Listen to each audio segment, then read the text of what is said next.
Hello, everybody. Welcome to Season of War.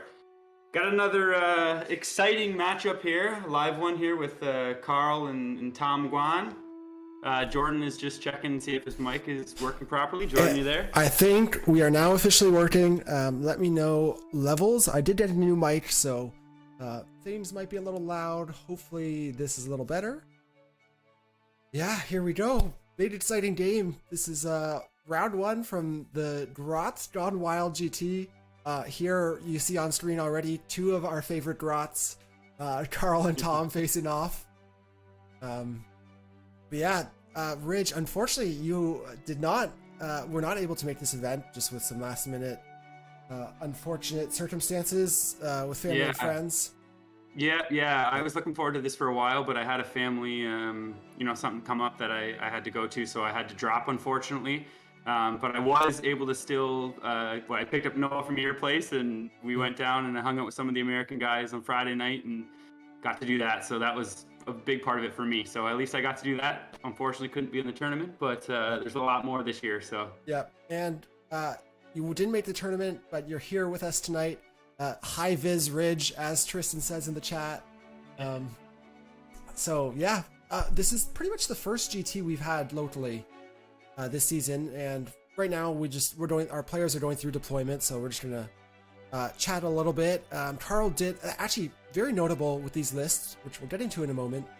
Carl and Tom were both 2 drops, with Carl actually winning the roll off for priority to drop first and choosing to drop first, so that he will have choice how the game starts. Yeah, pretty big. Always good with deployment. Notable too, this was a grudge match that was showed out. So a lot of the American guys came up from the Worlds team, and there were grudges flying all over the place. I know Anthony grudged everyone, and Noah, and yep. So it's just awesome to be able to see grudge matches like this happen, and then it's just fun. Yes. It does sound like, Rich, thank you for letting me know my mic is only coming in on one side. I have no idea why that is, so we're going to see if I can figure that out in the meantime, but for now, I'm just over your left ear, which is kind of awkward, but that's what we have to do right now. This is the situation. But I will let's pull up the lists. Ridge, do you want to take us through Tom's Flesh Eater list? Yeah, I can. Yeah, so it's an interesting list for sure. Like I said, with the Americans coming up, a lot of them, they didn't take like the crazy meta list. So if you saw the Grots Gone Wild coverage, it was, Flesh Eater Courts, Caradron. There's a lot of other, maybe like, as you would say, like not big meta lists that you would normally see. So this one was just 2 Aberrant Ghoul Kings on Royal Terrorgeists, and an Crypt Infernal Courtier and an Aberrant Archregent. So decent amount of summoning. So both of the Terrorgeists are going to summon 3 flayers, and then the Aberrant Archregent can summon a Courtier, or a Vargolf most likely. So yeah, decent there with the summoning, and then just 4 units of 3 Crypt Flayers, so always really good. A lot of stuff now, I was thinking about this earlier, is that a lot of the low bravery stuff, this is going to really do well into. Yep. So yep. all the screams and everything, but then as well, all this being in a double battle reg. So yeah, it's huge mobility as well, which is something that is always good to have. So we'll definitely see it here, I imagine, against Carl's Cruelboyz list. But yeah, it's a good list, and Tom's obviously a player of note. No one plays as much as Tom Guan, as everyone knows. He goes to every event pretty much in North America. So yeah, he's a great dude. Well-traveled and well-practiced player. Yeah, that's right. All right, well, actually, we are already into the action. So the pre-game action, though, Carl is doing, with his general trait, he's got Super Sneaky, which allows him to redeploy a unit, and he's currently measuring out his Hobgrots, which he has redeployed across the 2 of the center objectives. The mission today is Tectonic Interference, so this is shifting objectives for anyone that played AOS 2. And yeah, Carl already taking board position with that movement, straining out pretty wide though. Maybe not scared of potential coherency issues. No, I don't think so. This is pretty much what this unit does. So I've played with Carl with this, and this is kind of what you do. It is a kind of trick you can use sometimes to pin your opponent. In this case, not going to work so well because he has a lot of things that fly 16 or fly are very, very fast. But yeah, he's just looking to hopefully minimize the ability to get into him, essentially, if he's able to get first away. Yeah, and exactly that. Keeping the flesh eaters a little further away. Obviously, Karl doesn't want to be tagged or engaged with the Bolt Boys. He has a lot of them, so I guess we might as well jump into his list. Yeah. You want to take us through it, Ridge? Yeah, I can. Yeah. So he's running. Actually, wasn't there? Yeah, there was a stream earlier. So Karl, the Madman, was playing something similar to this for the Masters. Yes. Which is just it's Kragnos, Swamp Caller, a Shaman. This is where he changed it up. So he has a Snatch a Boss and Sledge Raker Beast as his general. And then 9 Bolt Boys, 3 Bolt Boys, 3 Bolt Boys, 20 Hobgrot Slittas, and Rip a Snarlfang. So similar, I think he changed out what he had the Mire Brood, I think, before. And one of those 3s was a 6, I believe, with the Bolt Boys. Exactly so that. And he looks like he's testing some stuff out. Yeah, different variation. I know he dropped used to have 2 Swamp Caller Shamans. And yeah, just testing things out. Obviously, the Sledge Raker having some great synergy with the Bolt Boys, allowing them to do an extra mortal wound on 6s to hit. They normally do 2 mortal wounds from the Allegiance ability on 6s to hit for them. And yeah, the Sledge Raker, if they're wholly within 12 of him, bumps that up to 3 damage, which is pretty scary when you can see even 3 6s is potentially 9 mortal wounds coming out of a unit of Bolt Boys. Yeah, that's with Cruelboyz. That's, oh man, if you get lucky and you spike and you roll those 6s, it hurts a lot. Yeah. I don't know, 315 points is quite a bit to give that. With the 9 Bolt Boys, it's great, but I think he probably uses that as just another big monster to kind of help with just having Kragnos too. But yeah, we'll see with if he's able to get some movement out of him, and it's always fun watching Kragnos smash stuff around. Oh yeah, and here in Big Yellers, the Bolt Boys are battle line, which is why Karl just has those other 2 3s just to fill out his battle line rather than combining them into bigger units. But when you have Kragnos in your army, you're kind of stretched thin, so he doesn't have a ton of peripheral units control to throw around and screen with. So he's a bit of a thin army outside of the big boy himself, Kragnos. It is, yeah. Just looking at it, like having units to be able to push objectives and get out there. It's not really the fastest kind of list, so will be interesting to see. Priority obviously is going to be a big factor here if he's going to be able to get Kragnos in there and smashing stuff up. But yeah, it looks like he's gave Tom first here, so obviously that's what you're doing when you're able to do that super sneaky and screen him out. Exactly. Being bottom of the turn is the strongest thing in this game. So yeah. And like you said, we are into Flesh Eater's turn 1, so Karl gave away the turn, winning that roll off and having that choice. Probably just trying to invite Tom up into all his shooting ranges so that he can blast some mortal wounds at these at the duels. Yeah, we'll see what Tom does here. Like we said, he's played quite a bit, and he probably knows this matchup well. Some decent terrain here, so I'm sure he'll. I don't know if he's going to be going full into the screen here. Yeah, we'll see how much he commits. But do you want to do a couple shout-outs that we missed in the introduction of this video? Obviously, this event was run by our amazing TO, Josh Aikens, who is in the chat with us. Love you, Josh. So big shout out to Josh, and this was run at the Mini Wargaming Bunker. So huge shout out to Mini Wargaming Josh also, who allowed us not only facilitated the event, but allowed us use of one of the filming rooms for our matches that we did get to record. So huge thanks to Josh. Super awesome dude. Loved chatting with him throughout the weekend, and super appreciate obviously the opportunity to set up using their beautiful tables and terrain, and getting to film some good Warhammer there. It's crazy in there, man. I went there like a year or 2 ago. I can't remember, but just the amount of terrain and how many models and the shelves. Oh man, the rooms are just so beautiful. Yeah. It's cool. Yeah. Great venue. Obviously, a gaming mecca there with an awesome hall for tournaments and whatnot. So Josh was asking what we thought of the terrain here, and this is pretty dense. There's a lot of pieces. I think this is a great layout for terrain, or a great amount of terrain. We're looking at 10 pieces on the board right now, which is more than the typical 8, but because of the size of them, there's nothing too, overbearing in my opinion. So I think 10 here is fine because we have some smaller ones. I know Carl with Cruelboyz is probably wishing there was a little bit more area terrain for things like covered in mud, which wasn't really relevant in this game because he couldn't really, get fully onto terrain at all. No, I don't love, to be honest, I don't love, me, these types of terrain, those look like they should be impassable. Like, I just hate terrain when they're not flat and, Yes. your Terrorgeist is on the side of that thing, Yep. 10 inches up. Like, Yep.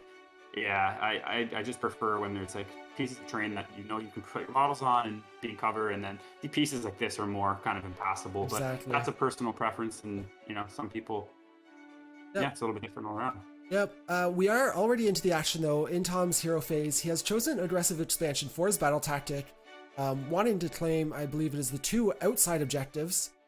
So he may end up controlling all 3 at the end of this, because that center one is also an important one, being the primary objective here, worth an extra point.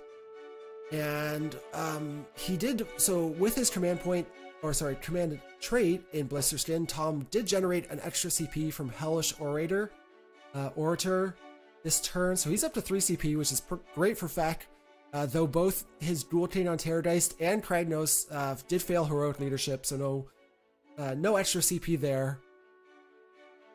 But yeah, and we're looks like into spellcasting, with the dual Canine Terrorgeist in the center there, throwing a Mystic Shield on the flayers in front of him. So Feck has some great spells, but they're not huge bonuses to casting in that army. No, definitely not. Their spells are amazing, though. Yes, being able to give extra attacks, and you know what I mean. There's so many ways, like the old Smash Bat days. Like, you just juice stuff up and just send it in. Yeah. So it's definitely interesting. Looks like he also casts Unholy Vitality on the flayers in the middle. Mm-hmm. So that's a 5-up ward. Yep. Oh, you just mentioned Ferocious Hunger or the D3 attacks, and the Archregent just failed that spell. So that is a big one for Flesh Eaters. Obviously, that just accelerates or amplifies the damage output of any of their guys, which, especially on those Ghoul Kings on Terrorgeist, can be pretty scary with those Maw attacks. But failing it here, again, like we said, no modifiers in this Flesh Eaters list, so they're just banking on dice to get those spells off. Yeah, like the old days. Yeah. The old days when +1 or +2 was actually good to have. Yeah, it feels so weird now. Obviously, you know me, I never was huge into Magic until I could guarantee my spellcasts with Techless. That was the first time I started, relying on spellcasting. But yeah. Before that, you were with Sylvaneth casting, which not the best. But we know there was a reason why I played 2.5 years with Idoneth Deepkin at events over Sylvaneth. Yeah. So this is going to be the interesting part, the movement phase. So these things are players are just so fast. Everything in his army's fast. So it's something that I don't play very often, but I feel like it's such an advantage to be able to move like this, and being a little more fragile might be. Yeah, I don't know. I feel like when you're good players that play a lot of lists and play them a lot, when you have a lot of movement, that's what you hear people say all the time, that movement is like the best skill in the game, like the best part of your game. So you probably know, playing eels and playing that type of stuff, like it's just so good once you can, figure it all out. All about positioning. And a great thing, so in Blister Skin, Tom's entire army, every unit gets 2 inches extra movement just from the sub-faction, so those 12-inch flayers are up to 14, and the Terrorgeists are up to 16. Gets them pretty quick. And we did actually see Spectral Host go off on one of the flayers from the Archregent at the end of the hero phase, granting run and charge. So not huge here, but think any of those Terrorgeists, you get run and charge on him, and maybe an auto run 6, and those Terrorgeists are moving 22 inches potentially and still charging, which is very scary. Yeah, it's a lot, and that's in this matchup especially. Him being able to move this fast is going to be such a huge portion of this, because already this left objective, this is going to be very tricky for Carl to get over to that left objective. So. Yes, he does have the Rippa Snarl Fangs over there, which are a good little sneaky objective holder, but they're not going to push anything off of an objective. Oh, no, for sure. That's what, it's going to probably come more down to destroying stuff, which hopefully we'll see with Karl, with Kragnos and that. But yes, as you can see here, Tom, he's probably going to throw a few of these and then just positioning, trying to keep kind of things alive. But 4 units of flayers is cheeky. I like that. Not going for any ghouls or any crypt horrors. They're just going with the huge movement. And yeah, this list is great. It's just super fast. And notable, Tom did choose hold the line for his grand strategy, so he's relying on keeping at least one of those units of flayers alive. You could see Beastmaster, but those Ghoul Kings, the whole army is squishy in some ways, right? When you commit it, it's not the most resilient. They do have the ward saves, 6 up or potentially a 5 up at times from the spell, but still squishy. Yeah, for sure. Yeah, I mean, it's going to be interesting to see if he's going to bring his summons in now or not, because so many times if you don't do that, then he gets doubled. It's going to be trouble. So I'm always in the opinion of getting those summons out, because when someone doesn't summon, like I've killed Radjikar the Beast before when someone didn't summon, and it feels so good to be able to deny that all those extra models and extra points that you should be bringing onto the board. For sure. I am so curious. We're just waiting basically on Tom to move those terror dice, which I think that's going to be a huge factor in this game of how risky or defensive he plays them, because they're the biggest pieces in Tom's army. So he's got to be careful of obviously Kragnos loves fighting monsters. So oh yeah, he would love to charge into one of those dragons. Yeah. Yeah, if we have any questions about any of this FEC stuff, we got Dayton in the chat too, the FEC expert. So yes, sure. Did already correct me that the flayers went from 14 to 16 inches of movement, not 12 to 14. So even quicker than I mentioned, but fast army for sure. Yes, sir. Anything so yeah, looks great position there. Like he's gonna keep this guy right far away from the.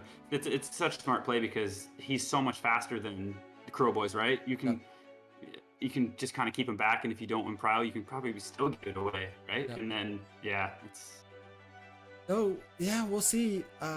Obviously, Tom has 4 units of flayers, right up in the face of those that screen there we're seeing across, and obviously we know. Even with the way they're strung out, I don't think Karl's expecting them to survive beyond this turn. Oh, not a chance. No, they're going to all be gone for sure, yeah. I think he's just ready to risk that, because I was thinking too, like if you put the zombie dragons right in front of the screen as well, charge over top of that, if you can kill that entire unit, you could pile those zombie dragons in 3 inches towards the bolt boys. Yeah. I don't know if it's hard to tell if there's enough room here, but Tom obviously going for the safer play here, just in case, if you left a few that you didn't kill them all, then you would have to pile closer to them, right? So then that whole plan would be, out the window, and your dragons would be dead. So yeah, and like you said, playing very defensive with that second terror dice as well, off of the back corner. Like you said, a potential double would let Kragnos, kill a couple units and then go to the next layer, but they're very far back, and potentially, especially if he goes for that blue one on a double, not on objectives is not where Kragnos wants to be. Karl's army is very thin on bodies outside of Kragnos, so definitely wants him, on an objective, controlling it with those 30 bodies he counts as. Yeah, it looks like he's trying to see if he can fit a summon in the top right corner there. Looks a little tight, but he might have to go. Yeah, he's probably going to do summons in the left here. There's a giant piece of terrain right in front of us. But perfect. But yeah, he does. His Archregent is garrisoned in the terrain piece, so his Archregent will get to do his summon for free. But it looks like he did spend 2 command points with both Ghoul Kings on Terrorgeist, and is using all 3 of his summons right now. So we see a unit of Flayers just added on the right side of the battlefield, reinforcing over there by that Ghoul King. And as you say, some more stuff going down on the left, potentially.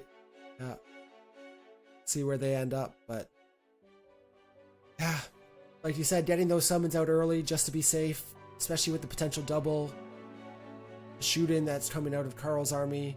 There's definitely a risk that those terror dice could get shot pretty quickly.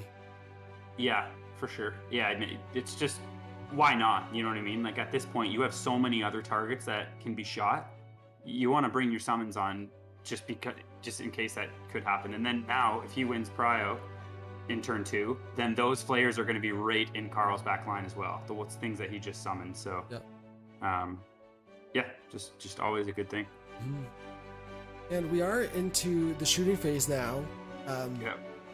Looks like, yeah, Tom, so there is a unit of flayers in the top left corner behind that terrain piece.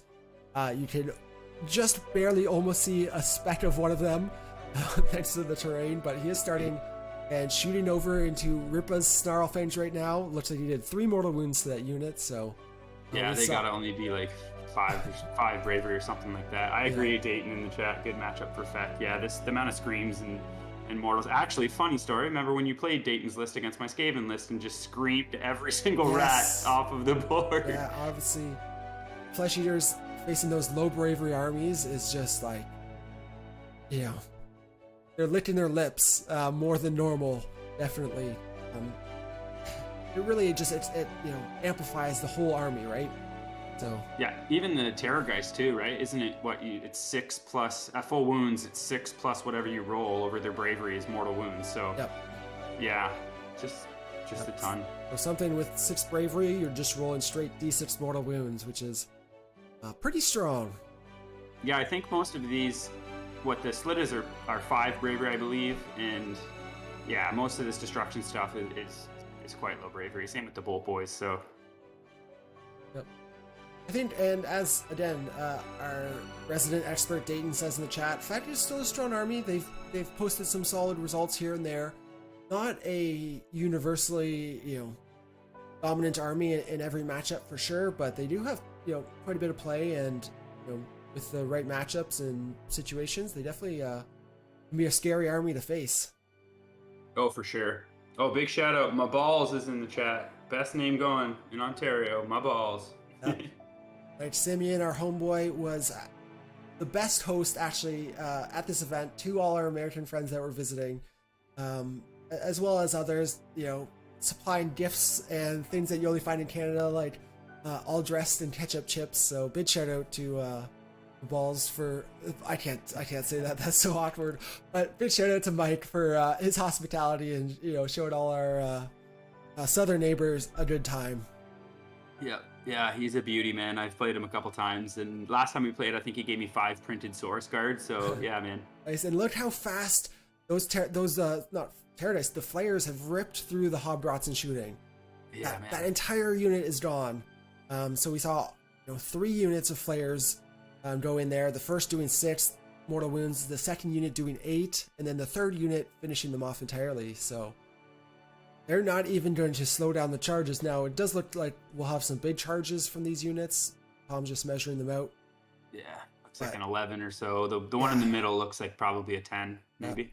Carl's obviously, he's not, you know, will have Unleash Hell, which is very strong with those mortal wounds, especially if he's wholly within 12 of the Snatcher boss. Yeah, Dayton, big shout out to Jordan's Balls. I agree. It's a little awkward, but that's okay. We're playing Warhammer, so you're the only dad. You're the only dad, so it's all good. That looks like a 12. We are into the charge phase, so yes, I think you're right. What did he just? Yeah. Oh my gosh, that could be. Even if they can get in there, even if, you know, they're gonna get smashed, but if they can hold up a unit for a turn, if they survive. So yeah, it looks like just this unit on the left going into the Ripa Snarlfangs. So nothing getting into the Bolt Boys yet, but we do have, you know, those Snarlfangs getting charged.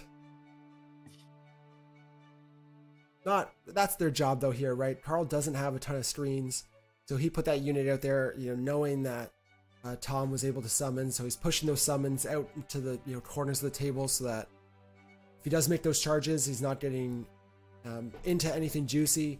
But the big thing is, if Tom spikes any of these charges right in the middle of the table, gets into those Bolt Boys, that could be interesting. Yeah, that's just extra movement though too. Like him making that big 12, getting into those the little Wolf Riders there. It's just, you're just getting extra movement. So now he's gonna be able to get right in there next turn with those 3, because they're gonna definitely wax the the Goblin Riders there. Oh man, and it does look like Tom made a big charge in the center there as well. Hot dice over there. But Wow. yeah, we'll see. I assume, yeah, Power's measuring up on Unleash Hell, it looks like. Those 9 Bolt Boys are going to be unleashing hell on those 3 flares. Do you think the unit will survive the charge? I don't know. We'll see. He's rolling it now. All depends on those 6s. If they do, it's not going to be much. Looks like 4 or 5 6s. Hopefully he deployed them wholly within 12 of the Sledge Raker. Yeah, it looks like he did. Just measuring it up, so...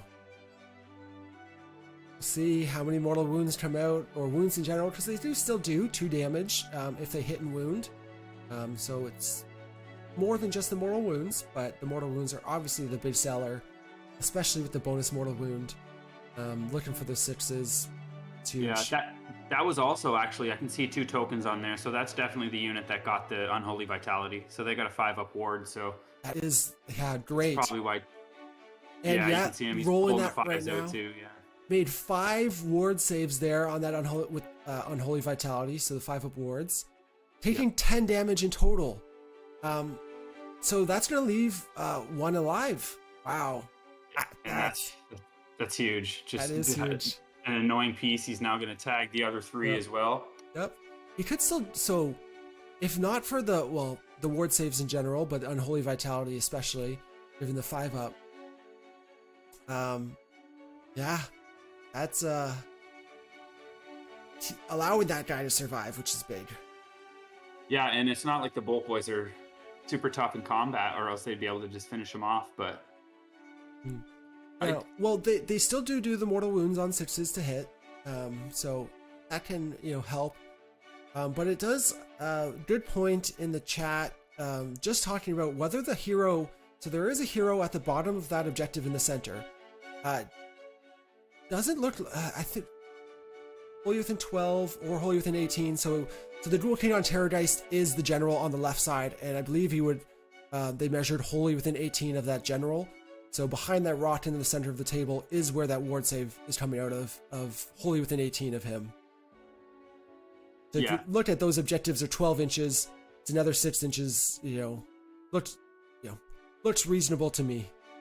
Yeah. And he's going to be able to pile in here first, which is, he'll be able to limit the amount that are coming back to hit him as well. Yep.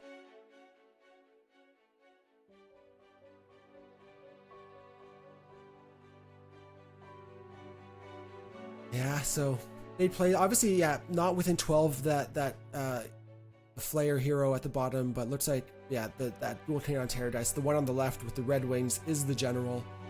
So looks like they were wholly within 18. Both practice players, know their rules well, and I'm sure they're playing it correctly. So, yeah, I'm sure they are talking about it too. That's the thing. Watching the live stream, we don't know what they're saying to each other, but usually they'll be talking about that. Yeah, I did have the chance to play Tom, on the weekend as well. Great player. Really enjoyed our game. He was a very tight player, which me is how I like to play, talking about intention and measuring ranges and where we're staying outside of ranges. So Tom was very thorough with that. Really enjoyed that aspect and gave him my favorite opponent vote. So so I'm no question. I'm sure Tom is making sure everything's in range there. For sure, yeah, he's great. I've played him once at Du Bois as well when we were down in Rochester. Oh right, I forgot you guys played. Yeah, we did. Yeah, it was like I think round 4 or 3 or 4, and same thing. Like he was super tight, really quick with his dice rolling. Like doesn't complain, never is salty about anything. It's what you kind of want to see, and it makes sense. He's playing for the Worlds team, so those. Or I believe he's coaching the coach now for Team USA, I believe. Oh yeah, but just still a part of the team. Yes, maybe I know they were doing some juggling around. Maybe playing now, who knows? But definitely, like you said, involved with Team USA. Yeah. But looks like so. He's getting quite a few in here. We'll see if we can take him down. Yeah. The Flayer did attack, doing 2 damage to the Bolt Boys. So killing 1 Bolt Boy.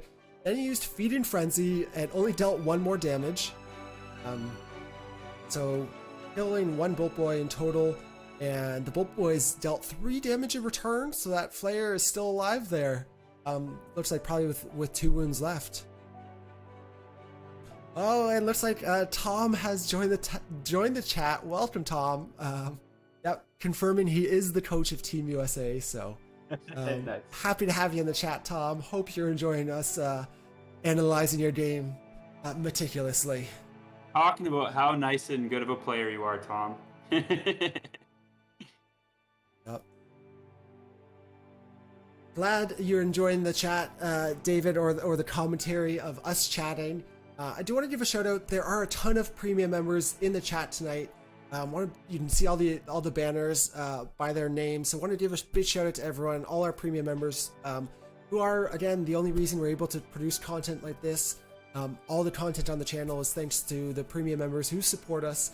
Again, making it all possible. So thank you guys so much, and invite, if you enjoy our content, to hit that join button, join our premium membership as well. But that's the sales pitch for now. Looks like we're just wrapping up Tom's first turn with Fleshier Quartz, and he held all 3 objectives for 4 points and completed his battle tactic, which was aggressive expansion, giving him 6 points for the round. Yeah, that's huge. It's going to be scoring early is going to be big for this too, because if Kragnos can get in here and Carl can get a double, it could be trouble later on. So scoring as much as you can early and being able to secure this left point will be pretty integral to the game. Mm-hmm. Yeah, and Carl did choose Conquer, and he's chosen that on the right objective, so the one right in front of Kragnos. No surprise, counting as 30 bodies. Don't think Tom will have any opportunity to deny him that battle tactic this turn. But we're seeing, just jumping into the hero phase, the Swamp Caller Shaman has used heroic leadership, which the Grot Gang General failed. So extra CP. Carl's pretty rich in CP right now, where Tom only has 1 for this turn. So a little dry there on CP for Tom. Yep, Carl casting Mystic Shield here on 9. And Tom unbinds it, yeah. Unbinds it on 10. Nice. On a 10, nice. Yep. Black and red dice are hot. Yeah, that's big, and we can't say enough. Again, like you said earlier, or talked about earlier, that Flayer tagging those 2 units of Bolt Boys, surviving the turn is huge. Because Carl's, not only is he going to have to allocate shots there, but the Swamp Caller Shaman wasn't able to buff the big unit of Bolt Boys like he would want to, to have them dealing mortal wounds on 5s as well. So was he out of range, or why can't? Nope, you can't buff a unit that's within 3 of an enemy. Oh, so because it's in combat, yeah. So that's massive. That's painful for Carl. So yeah, that 1 die surviving was huge, and great spell cast and decision of where to put the spell by Tom. Obviously making that big charge made it all possible, but really, really annoying for Carl right now. Yeah, that after his turn 1 here, he's definitely looking in a really good spot. So interesting here if Carl looks like he might be able to get into both of those units of flayers. Mm-hmm. If he can wipe both of them out, looks like there's enough room there. Yeah, and literally Carl's measuring that right now. So yeah, it's like these players are smart and know what they're doing. Yeah. But yeah, wow, quick movement phase for Carl. Only a couple units not tied up in combat, so we're already into the shooting phase, and yeah, we'll see. Obviously, we are going to have to clear that first layer before those units can be free to shoot other targets. Yeah, for sure. Yeah, quick movement phase. You and I know Carl very well. He's quite the fast player. Sometimes he'll be done his game in half an hour and come, and I'm just we're in like first or second round. Yeah, Carl and I filmed 2 battle reports this past Friday. One of them was over. We finished the game in an hour and a half. The second game was over in an hour 40. So 2 games done. Including all the filming requirements in just over 3 hours. Pretty tight. Yeah, you don't love playing the 5-round Seraphon and Lumineth matches that we play? I can't say I do. You know what? I love the game. Those close games are always fun, intense games. But man, editing those can be a pain sometimes. Big time. Yeah. We have seen, so 1 Flayer did go down on the right side there from those 3 Bolt Boys. And then the 3 Bolt Boys in the center did clear that Flayer that was tying them up, freeing up the larger unit to shoot at whatever it wants that's in range at least. Yeah, I wonder what. Yeah, I don't know. Is he shooting at the flares near Kragnos? Maybe he doesn't think Kragnos will be able to kill them both. Yeah, without being able to move the Bolt-Boyz, obviously, their shooting range mechanic is tied to their movement, so, or whether they move or not. So, might not have a ton of options. It looks like the Ghoul Cannon on Terrordice might even be out of range or hiding behind that terrain. So, because of that flare getting in there and surviving, kind of limited Carl's options. Yeah, it looks like the 8 of the Bolt-Boyz just killed that other flare. So. Maybe he's hoping to kill the other one on charge, and then he'll be able to just kill the other. Oh, the Sludge-Raker actually made it in. Oh wow, yeah, and yeah, those the Bolt-Boyz only dealing 4 damage to that unit of flares. Finished one off, but that's not the kind of output that Carl wants, or needs from that unit. Which is, besides Kragnos, that's his next big damage dealing hammer in his army. Yeah, look at Tom there. Did you see his quick little measurement to be within 6 inches to see if he could unleash hell with the 3 flares there on him? But he decided not to. Kragnos 10 bravery, yeah. So there's no point to waste the CP on that. No, not at all. Obviously outside of 3 inches, he's got to beat your bravery by I think 2 or 3 to even start doing any mortal wounds, and it's not possible on someone like Kragnos. Yeah, it's unfortunate he couldn't get up the middle point here. We did see, so Kragnos did finish off that one flare with his impact hits. So we are into combat. We've already cleared that center unit on that right objective, and so we're activating Kragnos first. No, he's gonna absolutely wax these 3 flares. Yeah, and he has gone for all-out attack with Kragnos, so good chance we see that unit lifted pretty quick. There's 12 damage right there already. Looks like.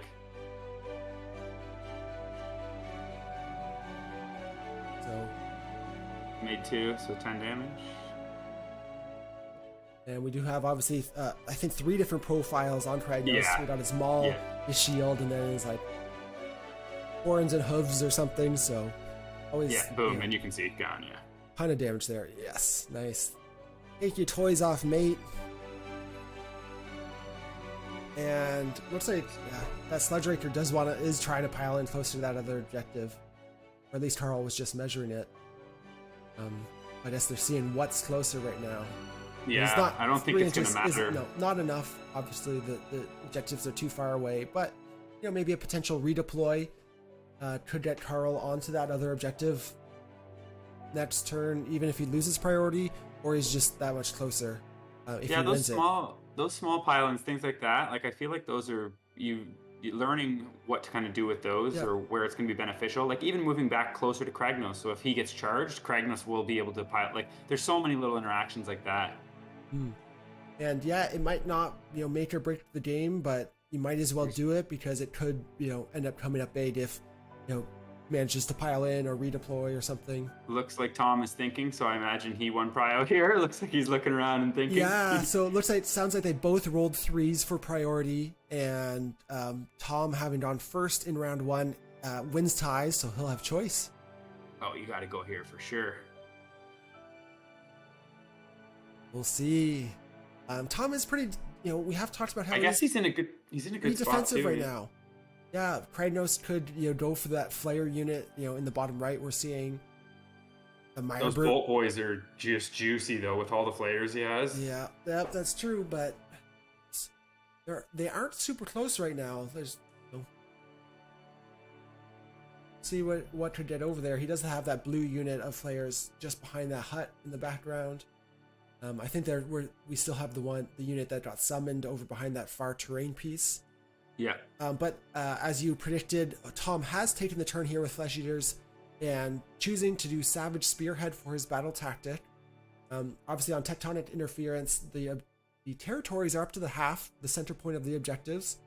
So going to be pretty easy to get 2 units into Carl's territory here. Yeah, I love that Tom just said in the chat too, some boneheaded play coming in. So that's always a good sign. Yep.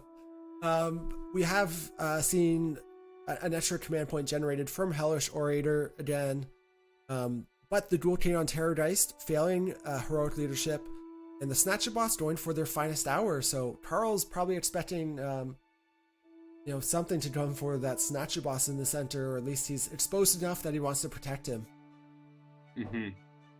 Yeah, that's what I was just saying here. If he does go at him and leave Kragnos alone, I don't know if you maybe wanted to keep the Snatcher Boss near Kragnos, just in case the bottom right dragon couldn't make the charge. Like if he could only make the charge, but then he would have to fight Kragnos, maybe he wouldn't charge. Yep. I don't know though. We'll see what he does here. Yeah, they are pretty quick. Obviously, 16 inches with potential run and charge. Yeah. Because there's probably only from the edge of the left objective to the right one, there's probably only 16, 18 inches from end to end. So. Yeah. Was, looks like what he cast Unholy Vitality on himself, so the 5-up ward. Yep. With that, yeah, the Dual Canine Terrorgeist on the left, so looks like he'll be throwing him in somewhere. Yep, and Spectral Host for run and charge. Yep, on the general also, but again failing Ferocious Hunter here. So no D3 extra attacks on that Dual King. It's a big one to fail again. Yeah, getting 3 extra attacks is just ridiculous on them.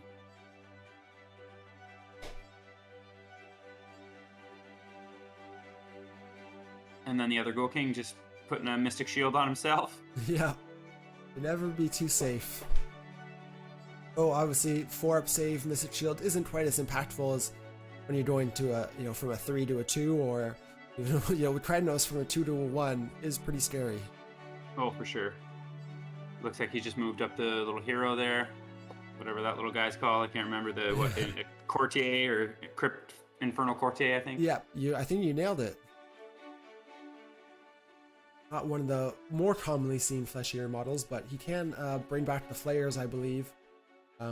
If there are any wounded units. So I'm sure it'll eat the Unleash Hell as well. He only has 2 Flayers in the top left of that summoned unit. Is that? I wonder why he didn't summon 3. He's in the chat actually. So yeah, Tom, why do you only have 2 Flayers in your top left? Do you just not own a third one, or? I don't know. I don't believe they got shot at any point. No, because they're summoned. So maybe he has a funny story about it. Yeah, didn't have enough, he said. Yeah. Showed up to the event with 1 too few to summon. That's a baller move right there. How confident he is in his army that he didn't need that extra flare. Yeah, see, this is scary. Look at all these flares just surrounding the Bolt Boys. Yeah, as always, those turn 2, turn 3 priorities can be so impactful in these close matches. And it is here giving Tom an opportunity to leverage all those flares. It's going to be the shooting and combat here before Carl really has a chance to open up with his shooting units. Yeah, good. It's a good best day ever on his Sludge Raker. Looks like we are seeing, sorry to cut you off, a redeploy from Kragnos here. Yeah, rolled 4, so moved 4 inches, and I think he's just trying to, protect those Bolt Boys maybe. Nah, I don't think so, because the Flares will easily be able to go on top and stay outside of 3 of Kragnos. I also wonder if he didn't redeploy closer to the Snatcher Boss, because it looks like now both these dragons are just, I don't know what's going to happen, but haven't moved now them it yet, looks like he's just out in the middle, out in the open. Carl just wants to keep his Crag baby alive so he can go in and smash all the dragons up. I don't think Kragnos is too threatened. No, I don't think. The Scream's 6+, because he has 10 bravery. Yeah, it's just the 6s on the Maws, I guess, do 6 mortal wounds, and Kragnos hates that. But which, yes, very true. With a double activation, we could see Kragnos go down to the Maw attacks, but because of failing the spell that we talked about, Ferocious Hunter, that's huge, because with a double activation, 2 extra attacks turns into 4, which on average is at least 1 more 6, or there's a good chance. Yeah, that's fair. Tom's saying in the chat too, he didn't want Craggy to get charged by both of the Geists. Okay, fair so enough. It makes sense. Yep. But yeah, let's say all he needs is 3 6s to really take down Kragnos. between the potential three activations from 2 terror dice. Yeah, and just whatever sneaks through, right? He's on a 2-up save, but still, you can easily roll a 1 and a 2. Yep. On those -2 rend. Yep, for sure.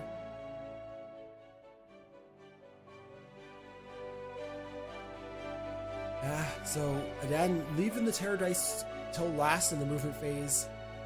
Obviously, kind of wanting to see how everything shakes down, and yeah, now even more so now, looking at, because he won priority here, being able to tag those just with that single flare was so massive. Just Carl not being able to put poison onto the Bolt Boys, even for the Unleash Hell. Oh. Like, I know, I don't know Cruelboyz too well, so I didn't realize that if they are something within 3, they can't get the poison. So yeah, that making that 10-inch charge and those middle flares was massive. It's huge. We have seen the terror dice on the right side move up, like you said, or predicted. Looking at that Snatcher boss as a juicy target. See if his other Dual King buddy joins him over there, but he does have Finest Hour on him. But if we see did he give run? Oh, the left one has run and charge too, right? So oh my gosh, he's very fast. Yeah, it looks like we're running, or the players are throwing out the objective, or sorry, the 3-inch gauges to see exactly how far that terror dice can get. Essentially trying to get him over into those Bolt Boys, but yeah. I don't think he's fitting in there. It doesn't look like it. Terror dice has that big, like 6-inch base, so we'll see where he ends up. But oh, here we go. Didn't even have to measure that, just with how much movement he has. But yeah, that's the one that I love. I don't play armies. I don't play any of these really fast ones, but it seems like it would just be so nice to be able to do that. Yeah, I don't know. That 18-inch Skink Chief on Stegadon makes me double, I'm not sure that you can say you don't play fast armies. That's the only thing that moves that fast, and it's because he has the best artifact in the game, the Cloak of Feathers. Yeah, and any of our premium members who watched that battle report last week, our debut of Deepkin, will know just exactly how fast that Skink Chief on Stegadon can be. Annoying he can be, in Thunder Lizards with that -1 damage. Yeah, but come on, he rolled so many 1s. It's like, let's go. Just joking. I love the one comment. Oh man, this is so good. Hobby Killer Ridge, or Hobby Fun Killer Ridge, I got called by the one. Yeah. I mean, that's apt name. Didn't want to let me play with my new toys at all. But yeah, to be fair, I don't want to spoil it too much. No, you're right. But, obviously Seraphon, Thunder Lizard, strong army, and it was a big first test for the Ideath Deepkin. Big time. But we are into the shooting phase now. Some screams. Yeah, two Dual Kings screaming, dealing 6 mortal wounds in total to that Snatcher boss. Yeah. Yeah, so he must have, 8 bravery then? Well, it depends on the rolls, and I don't know if I don't know if the Snatcher boss has a ward save. No, he has 6 bravery. But it all depends on the D6 rolls for.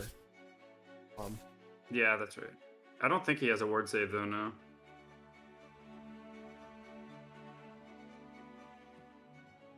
Yeah, and okay, so those red flares are shooting next. Bottom left, dealing 3 mortal wounds to the Bolt Boys. We saw a Bolt Boy just get lifted. It's interesting mechanic with the flares where you can't roll for the whole unit at once, because each individual flare has to roll 2d6, and based on the modifiers and bravery will dictate how many, if any, mortal wounds are dealt. But obviously, like we talked about earlier, those low bravery armies really are scared, and they're a great target for the players. Yeah. Oh, Tom's saying in the chat. Yes, that's right. Mork's Eye Pebble, or whatever it's called. He Oh, has, that's he has a correct. five up in the shooting phase, so That's he must have correct. made a couple of those. Good call. We're seeing the blue unit of flares shoot. Looks like That looks like a 3. no damage. Couple low rolls. No damage there. Yeah. Yeah. So, nothing too wild yet with the flares and their shooting.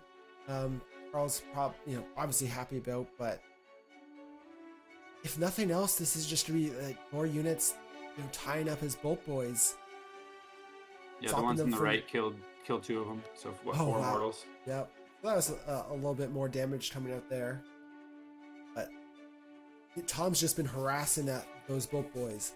And as you see with a lot of the dog models or big models, he's just avoiding Kragnos here and trying to deal with the rest of the army. That's another 10, it looks like, on the dice there, or a 9. Tom, you should play Night Haunt, dude. Or something. Lots of 9s, 10s, 11s to charge. Yeah, must be those Team America dice. Yeah. You might want to check those ones out. It looks like this unit is trying to he threw those 2 flares in first to maybe soak the unleash hell. Oh, but it's not going to do anything anyways, just because how the bolt boys are positioned here.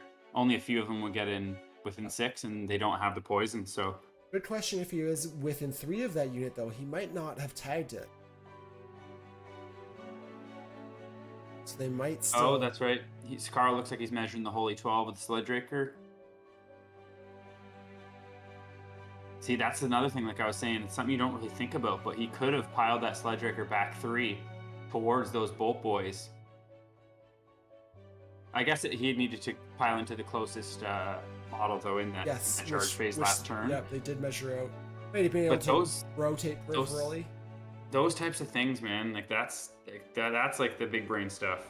Once you start to do that consistently and be able to think about that in later rounds, it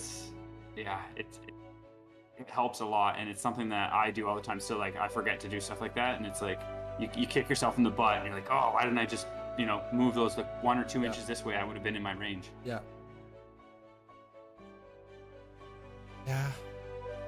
So Flair's getting in there to that single bolt boy as well, and smartly staying outside of 3 inches of Kragnos.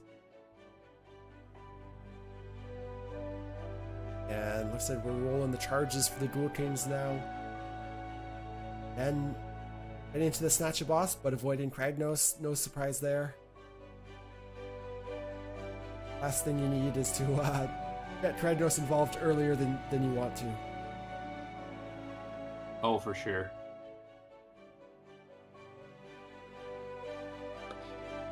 Although you don't want to. Let's just say if you do tag him, he's going to smash you, but then he doesn't get to roll 2d6 and multiply them together for mortals. That's true. Just his attacking and will do enough. Yeah, you want to definitely avoid him. I don't know that Mystic Shield would be enough to keep him alive. Yeah, so it looks like he's doing roaring with the one Ghoul King, and then the other one's doing Titanic Duel. Makes sense. Yeah, and the Snatcher boss is a monster as well as Carl's general. So Tom actually having chosen Savage Spearhead here is going to deny 2 potential battle tactics later in the game, being Slay the Warlord or Bring It Down. Obviously, could still bring it down on Kragnos, but that's a bit of a tougher task. Is this what he was talking about, the Bonehead play? Did he pick the 2 dragons for Savage Spearhead? You don't have to pick units. It just has to be 2 from your starting army, which I believe the blue flares and that Portier hero were both from Tom's starting army. Yeah. So as long as they survive, he'll get it. You don't have to choose anyone though for that. No. Yeah, I didn't think so. That's what I was thinking. Then he should still get it then. Yes, I'm just saying he'll get Savage Spearhead. They don't survive. But if he kills that the Snatcher boss, he will deny himself the chance of doing Slay the Warlord later or Bring It Down later. So Yeah, if Yeah. there is a later, he's in a pretty good position where I don't know if the later is something he's really worried about. Yeah, very true, but is definitely noteworthy in this mission or in this tournament. The scoring system isn't just pure victory points. It's takes into account it's a battle point system, so you get a certain amount of points for the major win or loss, and then you store 1 point per battle tactic each game, and 5 for your grand strategy. So for tiebreakers, it is very important to store all your battle tactics. Yeah, you're right. This is the Du Bois method that they use. I love this. Yeah, I really love this one. It's definitely a really good one. Yeah, rewards, for the tiebreakers, rather than just rewarding. Oh, well, there goes the Snatch Boss. With a feeding frenzy, that dual king on Terror Dice, the general, did manage to take him off. So no surprise there. I think we all expected him to go down. But yeah. That was the red one, right? Or was that the red one? So he could possibly pile in the blue Terrorgeist into Kragnos. Yeah, we'll and see. Just go for the gusto. We'll find out just how thematically Tom's playing, and if he is as delusional as his army is meant to be. But I hope for his sake, actually, that he doesn't go in there. I very much doubt he will. No.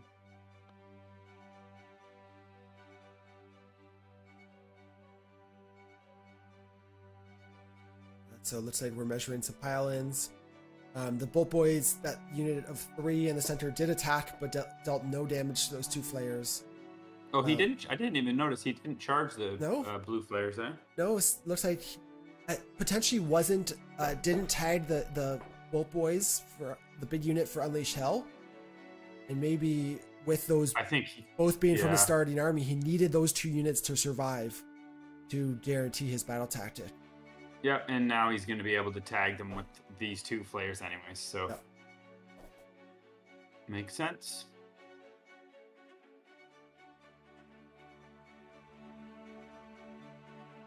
Here from the attacks.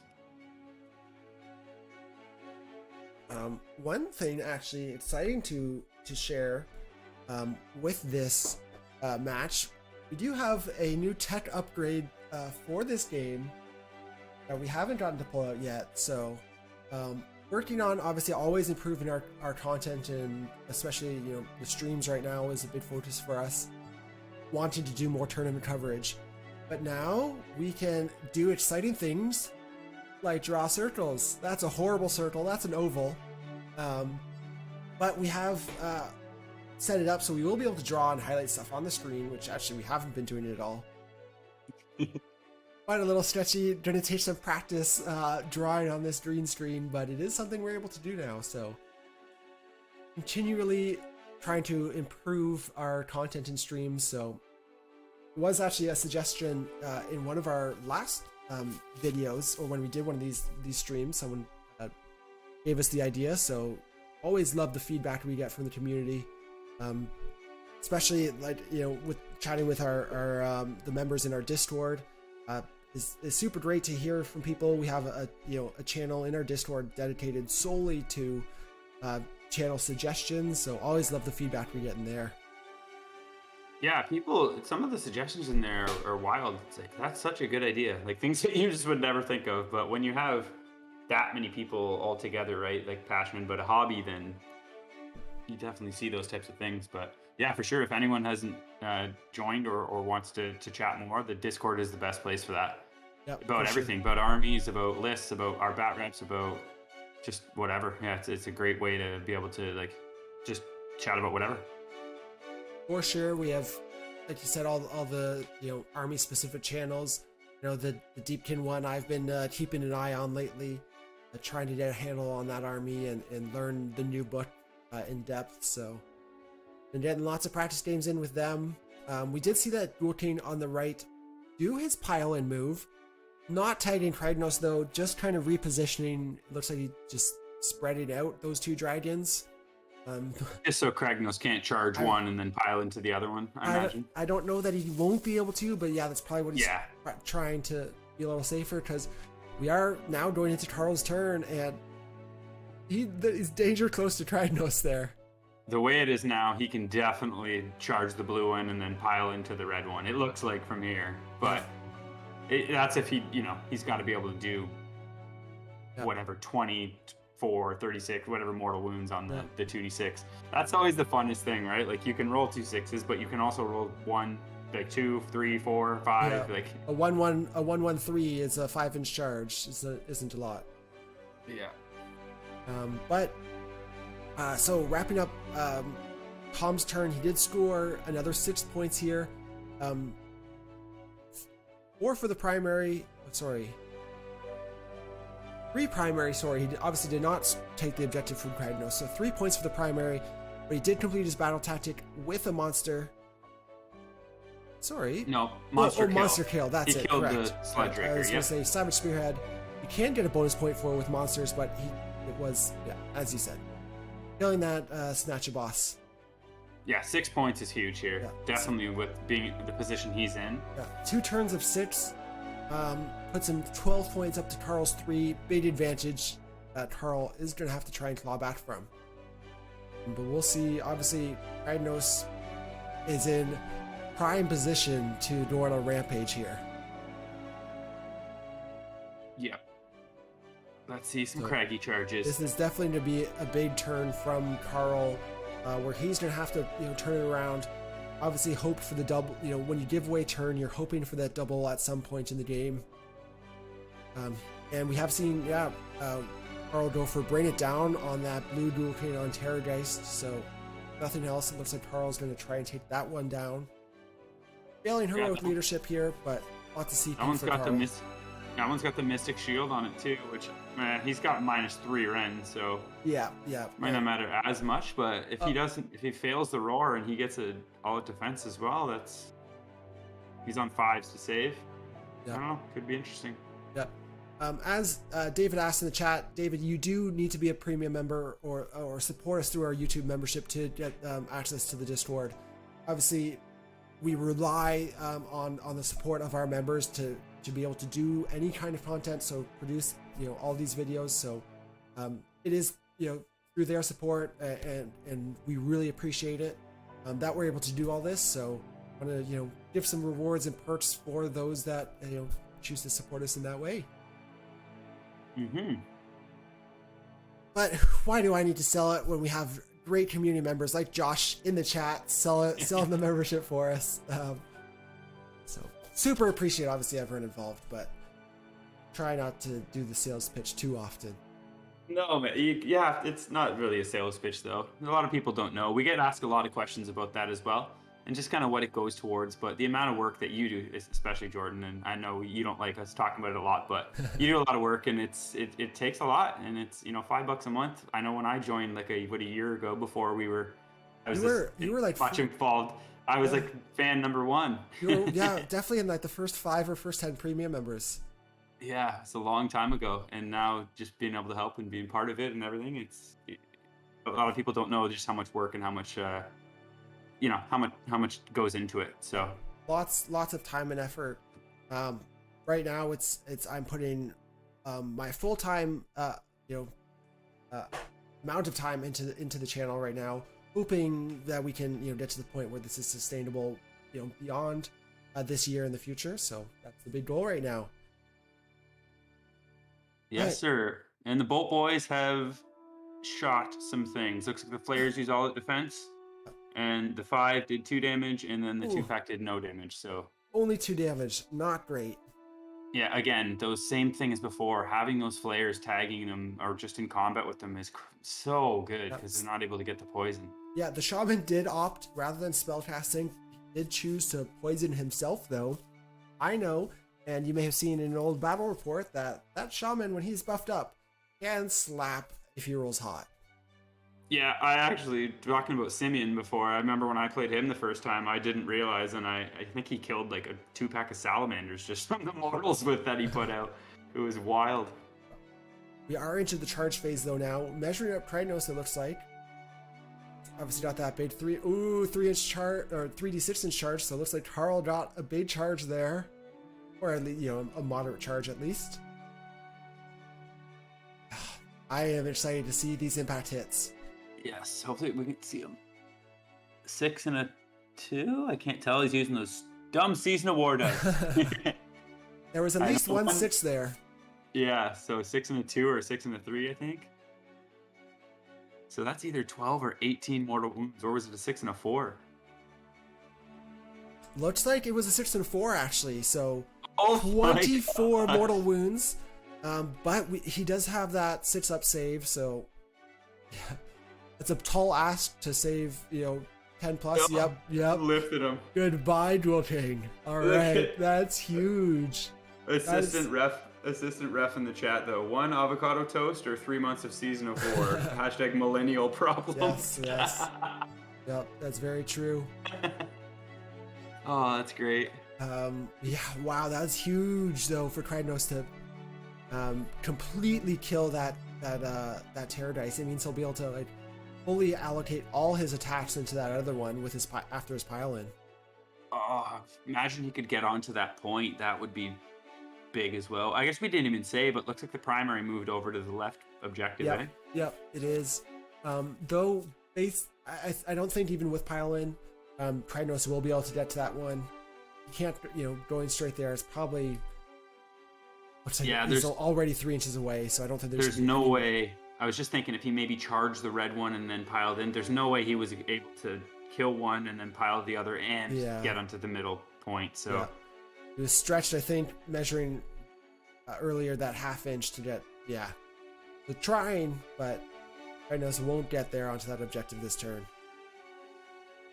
No, but he might kill another dragon. Let's see. Yep, we'll see. 5 hits through. Yeah, and I believe this one, so this is the general in the center. He does have the 5-up ward spell on him right now, I believe, still. Yeah. And all 5 went through though. 4, so 12 damage. Yeah, and Kragnos has gone for all-out attack. 16 damage because they're 4 each. Oh, wow. So already into critical ward saves, but yep. Yeah, we saw all-out attack from Kragnos and all-out defense from the Dual King. Oh, that looked pretty good for the 5-ups. Interesting, actually, the way it worked out that none of the monsters got to do a monstrous action, being that the one was dead from the charge, and then they were still outside of 3 of each other. So yeah, one of those weird interactions. Yeah. No, no roars or Titanic duels coming up. Doesn't look like many 5s or 6s there. Let's see. No, he's alive. Still alive, but we got, I think, the last profile. Yep.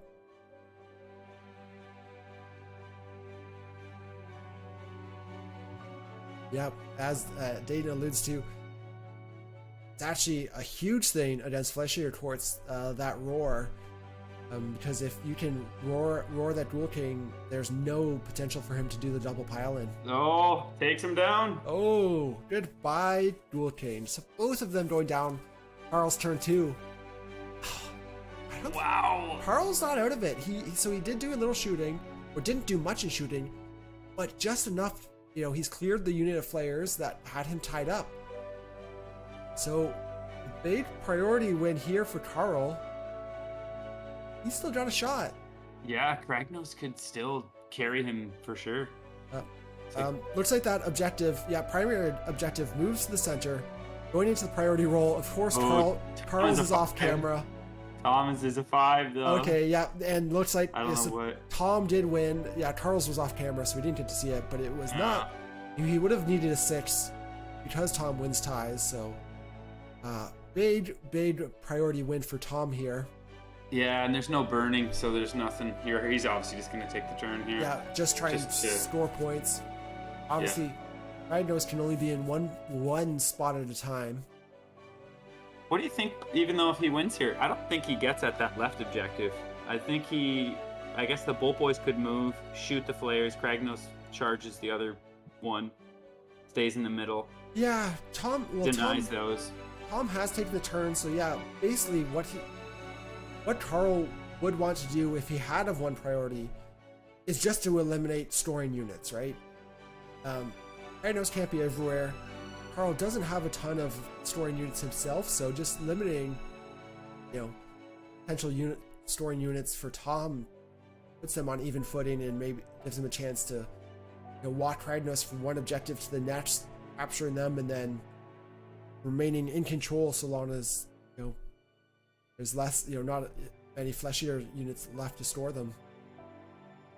Yeah, it would have been interesting because even if he, charges Kragnos in the middle, kills the hero, the Boltboyz they would have to run to that other objective. I guess he would still hold that objective, and then he can try to shoot off the flayers, 3 of the flayers that can threaten it. Yeah, exactly. But then he still has 3 flayers and a courtier. So, yeah, I don't know if he can stay away from Kragnos. Well, this is all hypothetical, but yeah. But with Tom winning priority, obviously taking the turn here, just wants to store points. Very little left on the board for Tom, though. I mean, for both players, actually, it has been a pretty brutal game, on both sides, with those 2 Dual Kings going down this turn. But the big note for Tom is while all this fighting and dying has been going on, he's been storing the objectives, and Karl hasn't. Yep. And he needs to... it looks like he took broken ranks. So now, in this point, with this scoring system, you want to make sure you get your battle tactics, because those points come up huge later on. Like you were saying earlier, it's when you're at events, as everyone probably knows, there's so many times that you fail. Like at LVO, I failed like 1 battle tactic, and I would have moved from 16th to 15th to 14th or something. It was like 1 battle tactic that moves you so many places.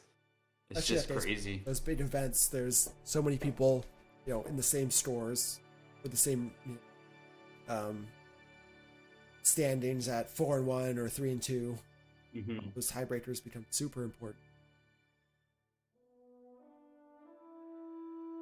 And as you said, Tom did go for broken ranks. We saw a heroic leadership and come out from the shaman, and then immediately used it on rally on the big unit of Boltboyz, but no models returned, so that unit of 9 is still down to 5.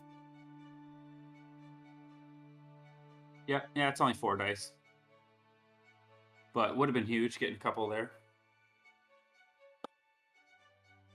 Wow, gotta say a big thank you to Dayton, our homeboy, throwing us a super chat, I don't know, emoji or whatever you want to call that. How do you even do that? I didn't know you could do funny GIFs like that. Yeah, but big thank you to Dayton for throwing a little support our way. Obviously, another way you can support the channel is through our live shows or premieres when we premiere a battle report. Super appreciate all the support we get. So much love to Dayton. Throwing that $20 to a deposit for his room and board when he comes to stay with me in a couple weeks. Yeah. No, he's going to be paying me, and we'll be paying a lot for some alcohol and beers and stuff. So yes, maybe we'll put it towards that. Yeah. We are excited, as we're alluding to. In April, we do have Grand Clash coming up in Canada. The biggest GT in Canada for AOS, and one of our favorites for sure. We went last year, having an absolute blast. Are super excited to be going back this year. Love Alex, Pia Luke, and the entire team over there that runs that event. So super excited to be going back. So big shout out to them. Making out to Grand Clash if you guys can in the future. And also, I have to give a shout out to another event. A little event announced today, the first ever Season of War GT, actually. So we just threw up the first tweet and announcement today with more information coming. But we are hosting the first ever Season of War Grand Tournament in July. So this July 2nd and 3rd. So if you're in the area or nearby, or actually even if you want to fly down, we have a great venue in a hotel convention center or a hotel hall. That's only a few minutes away from the airport, so anyone traveling a distance, more than welcome. Yeah, it's gonna be sweet, man. We've been chatting about it for a while. Should be it's gonna be a great weekend. Grand Clash as well. Oh my gosh, it's amazing. You talked a bunch about it with Alex and everything. Yeah, I can't give enough shout out to those guys. Like, it's such a well-run tournament. The smoke meat poutine, you can't go wrong with in Quebec. It's great small town that it's run in between Quebec City and Montreal. So lots of fun. Such an amazing community out there. Super welcoming when we were there last year.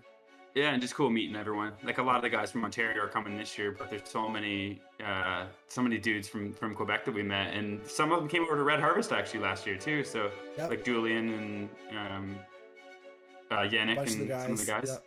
Yeah, so it'll be cool going back and seeing them. Can't wait. Look, so we are in the charge phase over here for Tom. He is still trying to, harass and whittle down those bolt boys. We did see a Unleash Hell coming out against the Crypt Gas Courtier, if that's what he's called, from the unit of 5 bolt boys, dealing 5 mortal wounds, leaving that hero with 1 wound left. Not Carl's favorite thing to do, unfortunately, but made a couple ward saves. It looks like there. Yeah. Once these bolt boys are going to get chewed up for sure. No, the flares haven't, they've been chipping them down, but they haven't, he's had flares in a couple times and hasn't completely annihilated, obviously, the bolt boys yet, so. Yeah, I guess the screams too, it's if you're in combat, that's where you get a lot from the mortals. Keeping them tied up is the big thing, right? At the start of Carl's turns, he's been stuck shooting what he's in combat with, which has been huge for, again, not being able to choose his targets. Yeah, that exactly, and just tagging them, and just like I said, I didn't realize that they needed, if they were in combat, they couldn't get the poison, but that's very good. That I learned something here today as well for when I play Cruelboyz now. Yep. Tag the bolt boys, everyone. That is the key. For sure. If you can afford to eat the Unleash Hell and survive. Exactly, yes. And notable in positioning, Tom did throw a unit of flayers on that right objective. They're obviously not able to take it away from Kragnos, who's counting for 30 wounds right now. But it means Kragnos has to go deal with them before moving off the objective, which he doesn't want to do, right? That pulls him away from that center objective, which is also the primary one. Carl's only down 4 points, which is not insurmountable in these final 3 turns, but he really wants to be moving from one objective to the next and remaining in control of each one. Yeah, like we talked about a few times, Tom is clearly a very smart player. He knows what he's doing, so that's a good move to do whenever you want to hold an objective. Exactly. Or you're just dancing around those big models that can't be everywhere. That's how you deal with them. A lot of the time, even if it wasn't for the point, like just using it as bait as well, right? Like threat saturation. I used to do it with camo skinks all the time, just like literally put them back there because it's like, okay, do you want to waste your unit and go way back away from the objectives and kill these 5 little camo skinks, you know what I mean? And it's like a lot of the time they wouldn't. So it's just that kind of bait deterrent that it's gonna give Carl something to think about, but he's in this situation that he's not going to probably do that. And we did see those 3 blue flares activate first and take out that shaman. So that's big. Not that he's been able to use the poison effectively this game at all because of the harassment, but that shaman's just off the table now. Carl's down to 2 units, so it's not looking good. No, sir. Feeding Frenzy, everyone's favorite. And as our illustrious TO Josh mentioned in the chat, Josh is actually going to be a big part of organizing the season of War GT. I know as a team, we've been talking about running a GT for years at this point. But Josh is going to be our head TO for the event, making sure everything runs smoothly, cracking the whip where he needs to. And super, super excited to be having Josh a big part of us organizing and putting together this event. Big time. Yeah, it should be good. It's gonna be fun. I really want to do. I wish there was a teams tournament. That's what I know. There's the ATC, the American Team Championships, down in wherever that is, in Tennessee or something, Chattanooga or something. But yeah, a teams tournament would be so awesome. I know. We could eventually. I know. No pressure, Josh, but I know Josh had mentioned that in the past to me. The idea of running a teams event. So, would love to see that in the future. We did previously have War Masters in Ontario. There's a great team event, but the TO is not going to be starting that event up again post-COVID, it sounds like, which is unfortunate. Yes. So no pressure, but nudge, nudge, lots of pressure, Josh. Get that going, and that'll be awesome. I know that was we had talked about actually this running a teams event. We were actually potentially looking at doing one earlier this year through Season of War.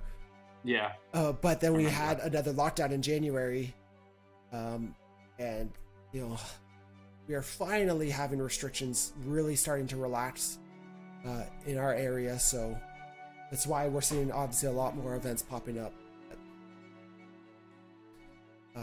Josh giving some foreshadowing that he owns several whips. So watch out if you do come to the GT, that don't want him standing behind you. You could see those guys just measuring Cragno, see if a space could fit in there, but no, there's way too much space in there to stay within half an inch and be on the objective.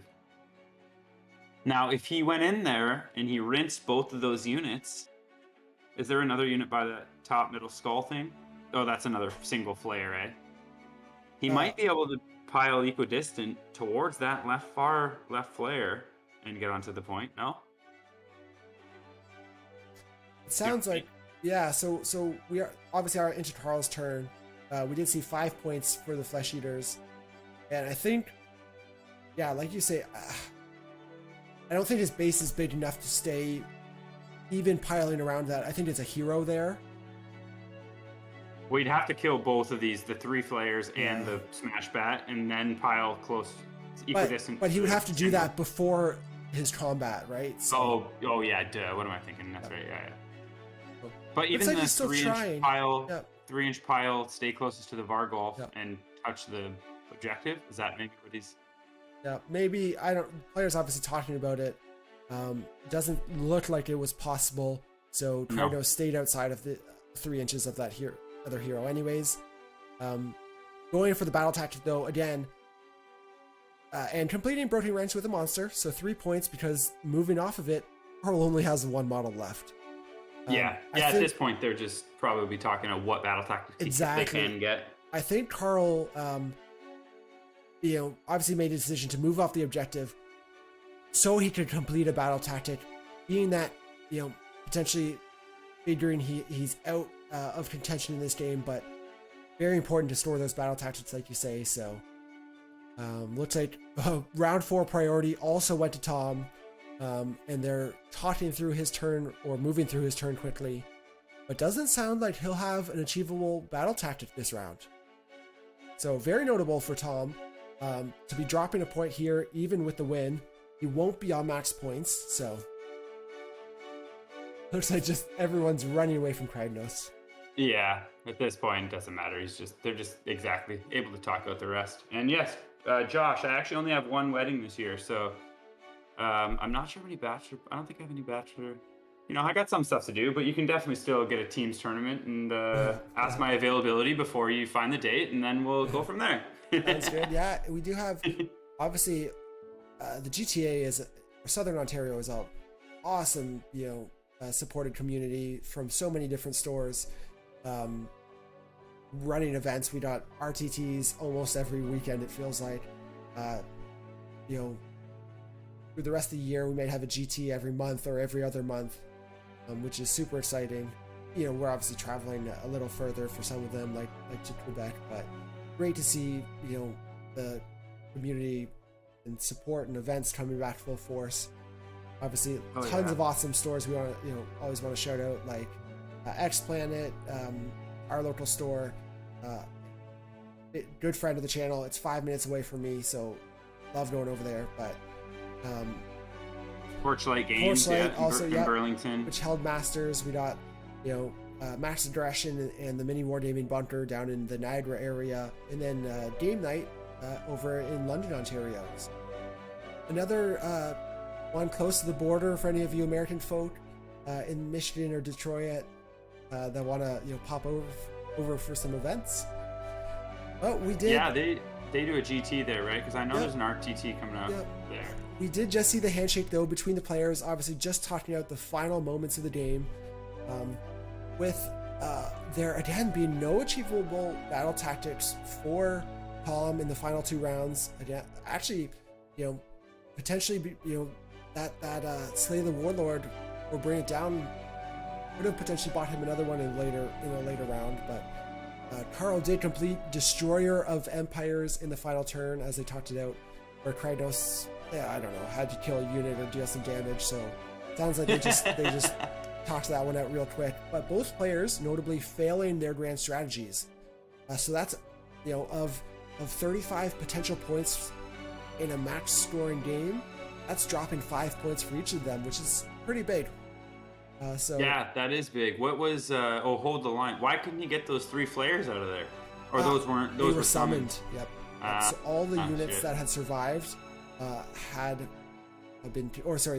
were in the starting army had not survived. I noticed, I think, killing the last one with that broken ranks. Yeah, so even I don't know if Tom was thinking about it throughout the game, but if there was even 1 flare or 2 flares that he could have got away that wouldn't have cost him the game, those are things in this, because it's worth so many points.